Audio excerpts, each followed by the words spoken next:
voilà, on avait pensé vous convier, Samuel et Étienne. C'est la première fois qu'on a un duo pour faire ces synthèses. Vous étiez là depuis hier. Peut-être qu'on a participé à toutes les tables rondes, à plusieurs ateliers, et avec voilà, cette demande. Voilà, que je trouve assez incroyable de pouvoir nous faire une synthèse de ce que vous avez ressenti de votre point de vue. Donc c'est toujours intéressant de savoir d'où on parle. Donc Samuel Etienne, vous gravitez autour de la revue Audimat que vous avez créée. Vous allez pouvoir préciser vos rôles chacun là-dedans. Samuel, tu étais aussi à l'initiative des siestes électroniques au musée du Quai Branly qui donnait justement les clés des collections sonores du musée du Quai Branly à des artistes pour les revisiter. Donc voilà, c'était aussi, ça fait complètement lien avec nos préoccupations aujourd'hui, même si tu es passé à d'autres projets depuis.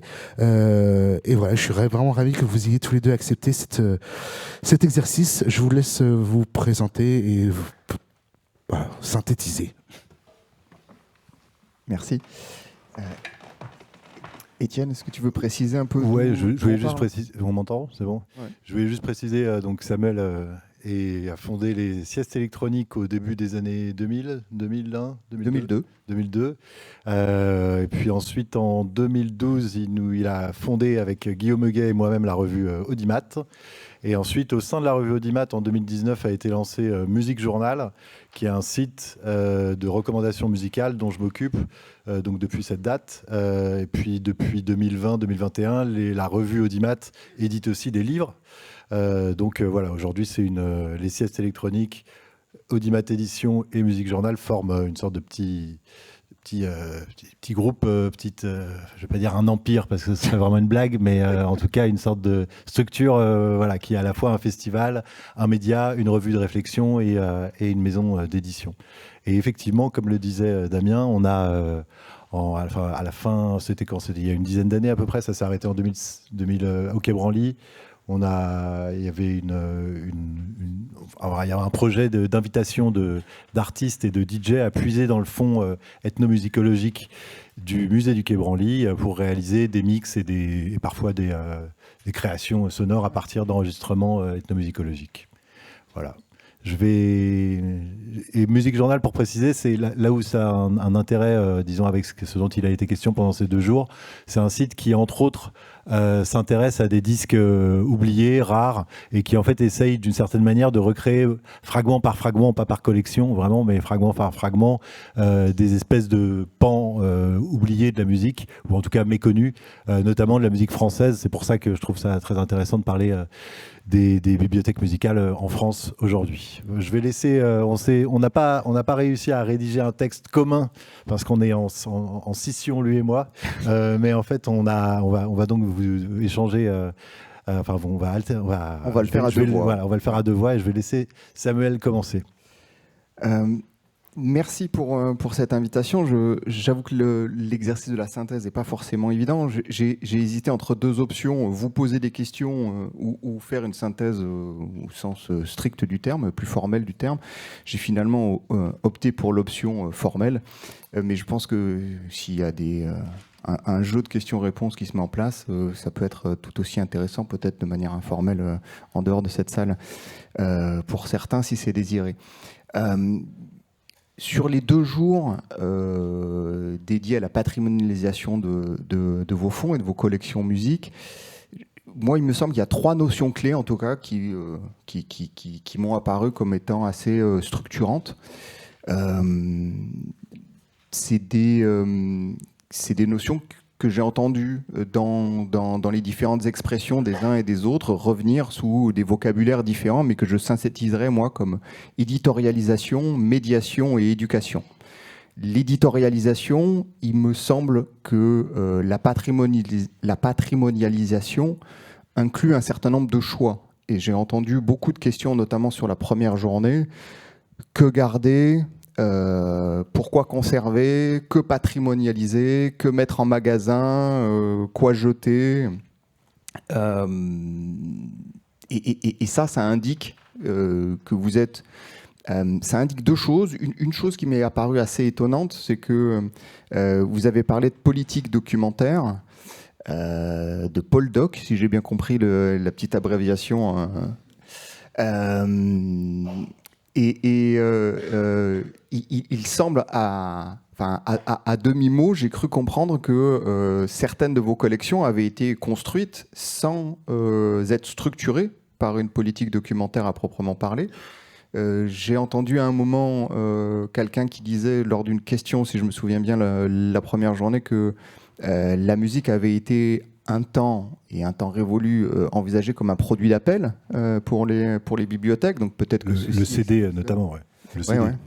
Donc j'imagine qu'à cette époque-là, peut-être qu'effectivement on pouvait acquérir des CD sans avoir structuré, écrit une politique documentaire, et qu'aujourd'hui vous héritez de ces collections de CD qui sont formellement une collection mais qui ne sont pas structurées en tant que telles. Et donc il me semble qu'effectivement le premier point, en tout cas je dis le premier, je ne sais pas si c'est à prendre dans l'ordre chronologique, mais vous êtes face aujourd'hui à des choix, vous avez un désherbage, alors un mot sur lequel j'aimerais bien que vous m'expliquiez après, mais d'où ça vient, quelle est l'origine de ce mot-là, c'est très joli en tout cas. Et donc faire ces choix-là, éditorialiser, me paraît être un enjeu auquel vous êtes confronté et qui est essentiel. Le deuxième point, c'est la médiation. Donc, une fois que vous avez fait vos choix, il s'agit de les rendre lisibles, intelligibles, de les communiquer à vos publics et même de les rendre désirables à vos publics, de donner le goût, entretenir leur curiosité. Pour les documents musicaux que vous aurez gardés, donc manifestement. Et cette médiation, il me semble que vous avez un ensemble de formes et de formats très larges, des formes qui vont plus ou moins événementielles, plus ou moins journalistiques, et des formats, j'ai entendu parler de plein de choses diverses. Podcasts, billets éditoriaux sur vos sites web, playlists, utilisation des réseaux sociaux, conférences, playlists commentées ou sessions d'écoute. Voilà, il y a manifestement plein de choses qui sont testées dans chacun de vos établissements. Donc une diversité de pratiques potentielles. Je ne saurais pas, et d'ailleurs c'est peut-être là aussi, c'est un des points sur lesquels je pouvais avoir des questions. J'ai entendu beaucoup de questions, mais je ne sais pas si vous avez eu le temps, l'occasion de partager un peu des retours d'expérience. Qu'est-ce qui marche, qu'est-ce qui ne marche pas? Est-ce que quand on met en place certaines typologies d'actions, est-ce que ça a une influence sur le taux de rotation, par exemple, de vos fonds ou pas? Ça, c'est des choses sur lesquelles moi je serais curieux d'en apprendre plus. Et sur cette médiation, il me semble qu'il y a quelque chose qui est assez intéressant et potentiellement problématique, c'est que en mettant en place cette diversité d'actions potentielles, j'ai entendu certains parler de prescription, de bibliothécaires journalistes. Et on voit bien qu'effectivement, il y a un champ sémantique qui se développe de production de contenu qui est assez symptomatique, à mon avis, qui montre comment est-ce que vos métiers évoluent. Et on mesure bien, effectivement, qu'il y a quand même probablement une petite révolution, ou en tout cas qu'il y a quand même un ensemble de nouveaux champs de compétences à mobiliser pour vous, et que ça pose des enjeux conséquents, y compris RH probablement. Mais sur ce sujet de la prescription, c'est un sujet où en parlant d'un autre point de vue, et Étienne, je pense, développera un petit peu, mais nous, on s'est beaucoup interrogé aussi sur la prescription, et il nous semblerait que l'appétence des publics, même si on n'a pas forcément le même public en tant qu'éditeur de revues ou de sites internet, elle est pas tant aujourd'hui sur quoi écouter, parce que c'est une fonction qui a pour l'essentiel été déléguée aux fonctions algorithmiques, et que pour l'essentiel des publics, ça convient à satisfaire leurs besoins en matière de prescription, mais elle est plutôt sur comment écouter, pourquoi écouter. Et là, j'en viens au troisième point, éducation. Donc j'ai entendu que vous étiez quand même un certain nombre, et manifestement, si j'ai bien compris, de plus en plus nombreux, à proposer, au-delà des disques, des partitions, des manuels de pratique, voire des instruments. Donc dans des finalités pédagogiques, je suppose. Et j'ai même entendu en atelier hier la question de l'éducation à l'écoute, l'apprentissage de l'écoute. Et ça, j'ai trouvé que c'était une très belle formule et que c'était probablement que ça pouvait en tout cas constituer une nouvelle mission de service public qui me semble tout à fait appropriée à vos métiers, non seulement à vos métiers, à vos structures, mais aussi à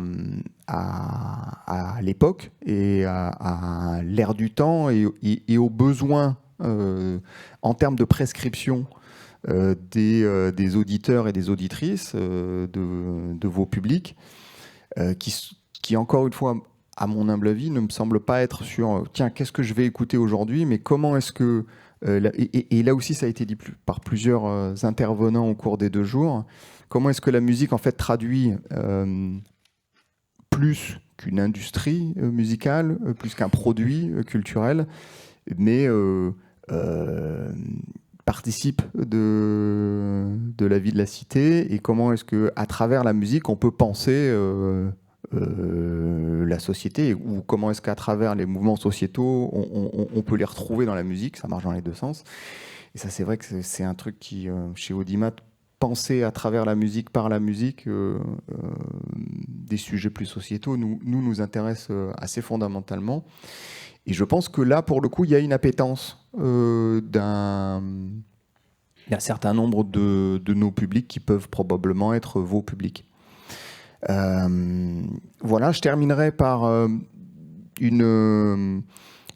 la question du flux, qui me semble... J'ai quand même été étonné ou interrogé. Il me semble que la question du magasin en bibliothèque semble être encore très très structurant dans vos pratiques. Et donc ça pose la question du flux, les flux de prêt. Mais côté usager, il y a la question de l'écoute en flux, le streaming, et que vous avez probablement quelque chose à construire, une alternative à la fois en interne et en externe pour vos publics, pour proposer une alternative à l'écoute en streaming, et proposer à vos tutelles et à vos directions une alternative ou un complément aux questions de flux, y compris en bibliothèque, et donc de prêt. Comment est-ce que vous pouvez justifier de vos professions au-delà des taux de rotation de vos documents sonores? Étienne, si tu veux compléter. Je vais compléter rapidement. D'abord, à titre plus personnel, moi, je voulais à titre plus informel, je voulais vous remercier tous de nous avoir invités, de nous avoir reçus ici, et que on a passé un moment très très stimulant, très intéressant. C'est quelque chose de...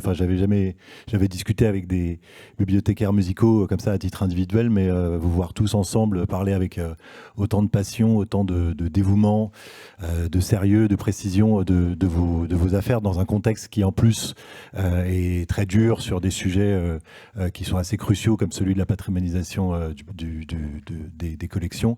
Je trouve que c'était vraiment important. Et moi, en fait, là, pour le coup, à titre personnel, je ne sais pas si c'est le cas de Samuel, mais je sais que c'est le cas de Guillaume Huguet, qui a créé Audimat avec nous aussi. On a beaucoup construit notre culture musicale grâce aux médiathèques, parce qu'on a grandi à une époque où il n'y avait pas encore...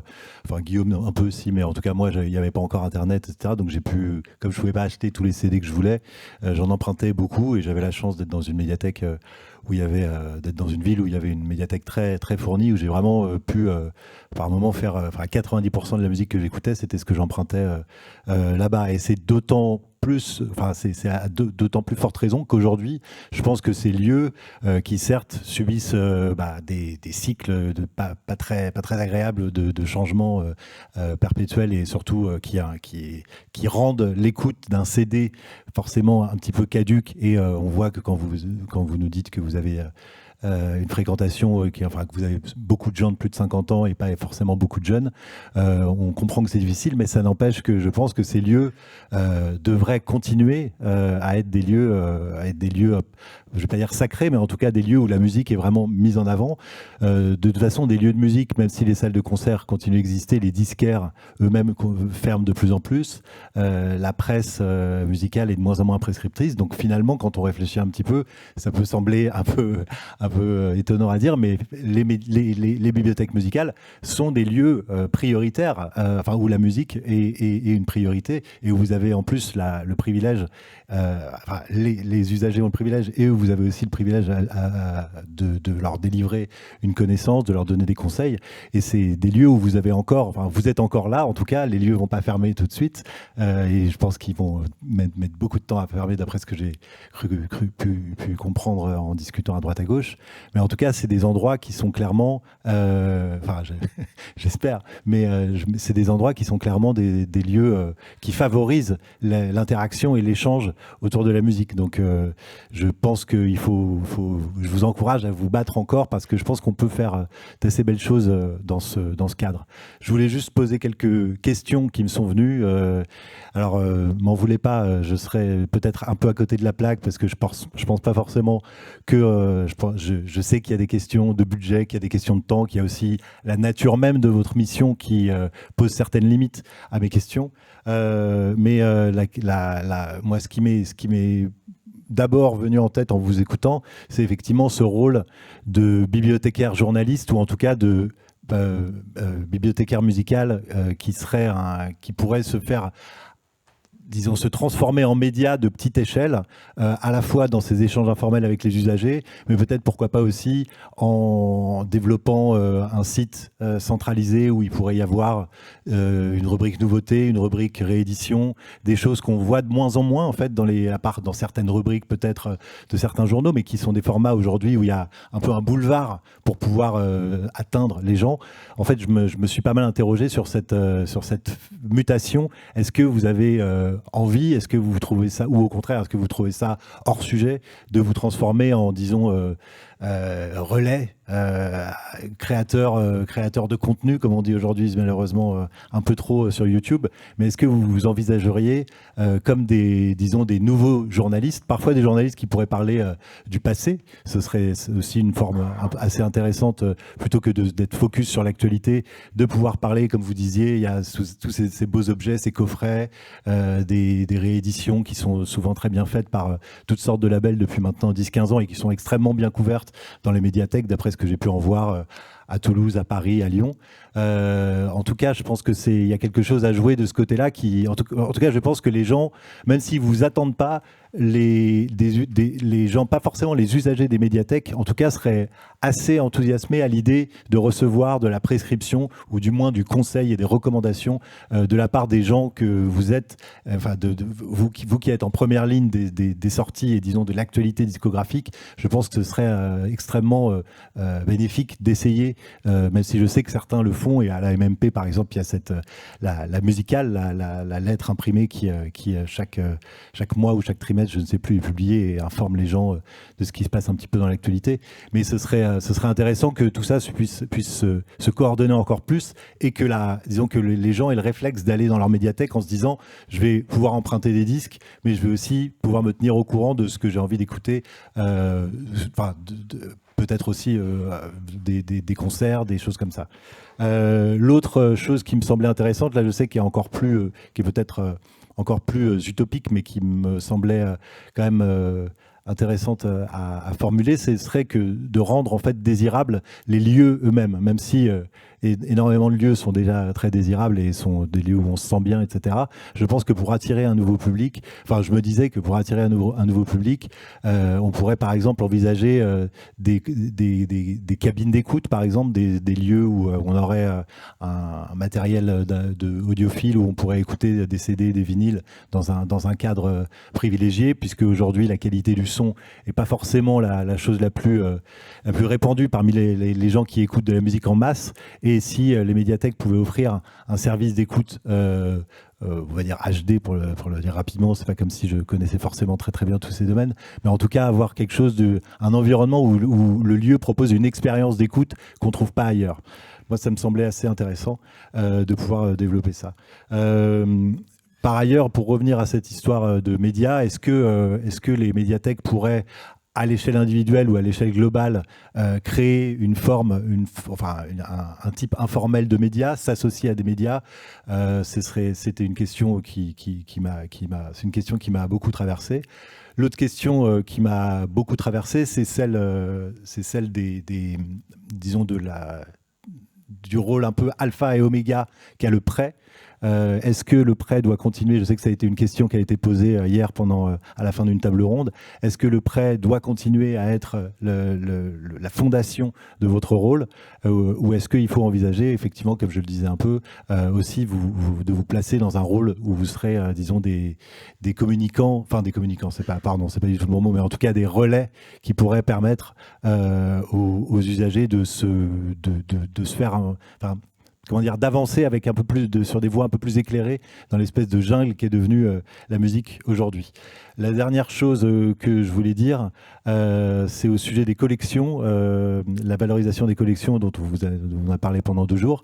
J'étais allé voir l'exposition dont parlait Sylvain Quément juste avant à la médiathèque Françoise Sagan. C'est une très belle exposition qui était fort réussie, et je me disais qu'il y avait un truc sur lequel Sylvain n'avait pas forcément insisté, mais je me souviens plus s'il l'avait fait ou pas, c'est que beaucoup de ces morceaux étaient instreamables. Et d'une façon générale, quand je regarde les collections, les quelques collections que j'ai pu voir à la MMP ou à Lyon, il y a énormément de choses, je sais que ça a été dit déjà précédemment, il y a énormément de choses instreamables. Et en fait, pour, disons, attirer l'auditeur, l'usager vers ces collections, parler de ce facteur instreamable, inchazamable, si j'ose dire, ce serait quelque chose, à mon avis, d'extrêmement valorisant, et je pense que ce serait important pour attirer notamment un public un peu plus jeune qui pourrait se poser la question et qui trouverait peut-être ça assez mystérieux de découvrir ces musiques qui ne sont pas disponibles sur ces canaux habituels. Je voudrais aussi terminer une chose un peu, la dernière idée qui m'est venue en tête en vous écoutant, c'est effectivement la question du public. Comment renouveler la cible? Est-ce que vous pouvez avoir des gens comment toucher des gens plus jeunes? Et ma remarque, c'était qu'aujourd'hui, en fait, il n'y a peut-être pas autant de jeunes qu'avant qui viendraient dans les médiathèques, ça c'est sûr. En revanche, c'est des gens qui sont peut-être encore plus passionnés qu'avant et qui ont presque à chacun leur niche musicale, et qui en fait sont souvent un peu qui ont une zone de micro-influence autour d'eux et qui pourraient permettre, disons, de développer une forme de savoir et de plaisir musical et d'expérience qui serait assez intéressante à développer. Et je pense qu'en fait, il ne faut pas avoir peur, en bibliothèque musicale, de développer des choses qui puissent sembler niche par rapport à l'usager moyen, mais qui pourraient attirer certains publics que vous n'aurez pas forcément trouvé autrement. Je dis ça entre autres parce que c'est la leçon qu'on a pu tirer d'Audimat et de Musique Journal, qui sont des médias qu'au départ on a pensé comme n'ayant quasiment pas de public, en fait, d'une certaine manière, et on a fini par trouver ce public petit à petit, et c'est un public de niche qui est néanmoins assez solide, et je me disais que ce serait peut-être possible de transposer ce genre de réussite de votre côté. Voilà, merci beaucoup, désolé, c'était un petit peu fouillé par moment, mais j'espère que ça vous a intéressé.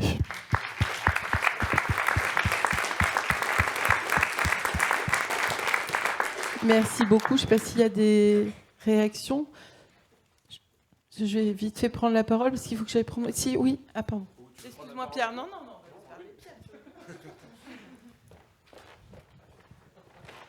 Très rapidement, merci beaucoup pour cette intervention. Pierre Pichon pour la BNF, pour le dépôt légal. Je voulais réagir sur votre premier point de bibliothécaire, journaliste que vous évoquiez. Alors, en toute modestie et vraiment sans aucune prétention, on avait avec Catherine, à une époque, une feuille de chou qu'on diffusait justement auprès des médiathèques, auprès d'un certain nombre de professionnels pour faire un état de ce qu'on recevait au dépôt légal et de faire mention de choses dont on ne parle pas ailleurs. voilà, pas pour reprendre ce qui se dit dans Rock & Folk, dans Télérama ou autre, ça n'a aucun intérêt. Mais par contre, voilà, de parler de choses qu'on reçoit au dépôt légal, des autoproduits, des indépendants, très, très certainement, voilà, qui n'ont pas voix ailleurs. Donc c'est vrai que par manque de temps et de moyens, on a un peu laissé tomber en désuétude cette feuille de chou. On avait, cela dit, à l'occasion du centenaire de la loi sur le dépôt légal, envie de relancer quelque chose, peut-être avec une périodicité plus restreinte, peut-être justement tous les 3 mois ou 3-4 fois par an. Donc votre réflexion nous a peut-être stimulé pour aller dans cette voie. Et voilà, je profite, j'en parle ici parce que peut-être qu'il y a des relais à faire avec les régions pour que, au-delà de ce qu'on reçoit au dépôt légal, on puisse faire peut-être mention de différentes de choses qui se passent localement. Voilà, c'était une réflexion qui m'est venue après votre proposition. J'ai oublié encore une fois, j'ai aussi oublié absolument pas journaliste, donc c'est vraiment. Non, mais vous avez, enfin, il y a quelqu'un chez Jean-Rodolphe, je sais plus. Jean-Rodolphe Zanzotto, oui. Voilà, qui a fait des très bonnes interviews qui sont disponibles sur Gallica, je crois, tout à fait, de producteurs qui sont vraiment très très bien faites, quoi. C'est les entretiens sur l'édition phonographique. Sur des grands noms de patrons de labels, des grands noms ou des gens qui ont une histoire à raconter de par leur expérience dans l'industrie musicale. Oui. Et ça, c'est par exemple, c'est un très bon exemple. C'est encore autre chose, mais ça pourrait faire l'objet aussi d'une rubrique. Oui, tout à fait. Et la terminologie bibliothécaire journaliste n'est pas de nous. Hein. Je ne sais pas si la personne qui a enfin c'est une verbatim. C'était Laurent Pozzi, je crois, Cozy hier qui a dit ça, je crois. Peut-être, je me souviens plus qui, mais je me souviens que la terminologie m'avait marqué. Je me suis dit tiens, ça c'est une sorte de mot-clé probable. Juste pour là aussi, juste dire, je me fais c'est là qu'on voit qu'on vieillit, mais je me fais le représentant du canal historique de la CIM, et je rappelle que la CIM a été créée en 1989 et que à l'époque, la CIM éditait une revue de critique musicale réalisée par des bibliothécaires musicaux, papier, qui s'appelait Écoutez voir pour le coup, dont on peut trouver des archives à droite à gauche sans doute, mais voilà, je me fais le porte-parole de ceux qui ne sont pas là pour dire ça, et effectivement, c'est marrant que ça revienne 30 ans plus tard, et qu'on soit encore... Enfin, je ne dis pas que ça existe encore, quoi, voilà. Mais je te laisse clôturer.